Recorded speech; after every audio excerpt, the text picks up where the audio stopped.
તો બનાસકાંઠા જિલ્લામાં ફૂડ વિભાગ દ્વારા ચેકિંગ હાથ ધરવામાં આવ્યું છે। દિયોદરમાં મોલ દુકાનો મધ્યાહન કેન્દ્રમાં ચેકિંગ કરવામાં આવ્યું છે।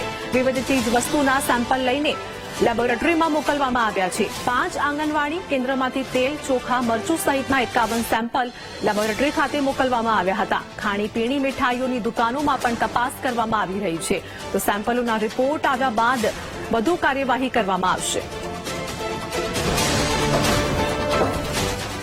સંવાદદાતા મોગજી અમારી સાથે જોડાઈ ગયા છે। બનાસકાંઠા જિલ્લામાં ફૂડ વિભાગ દ્વારા સર્ચ ઓપરેશન, શું વધુ અપડેટ?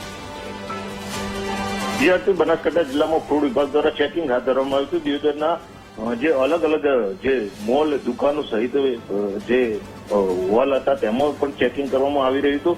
જે પ્રકારે છેલ્લા ઘણા દિવસોથી ફૂડ વિભાગ દ્વારા સતત અલગ અલગ શહેરોમાં ચેકિંગ કરવામાં આવી રહ્યું છે।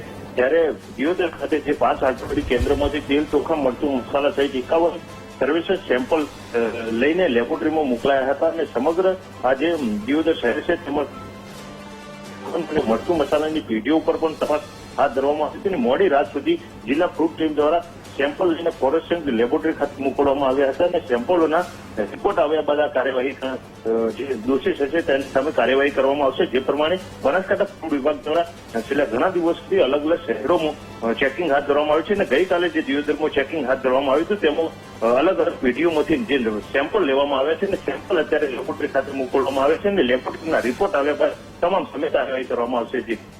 જી આભાર મોગજી સમગ્ર માહિતી આપવા બદલ।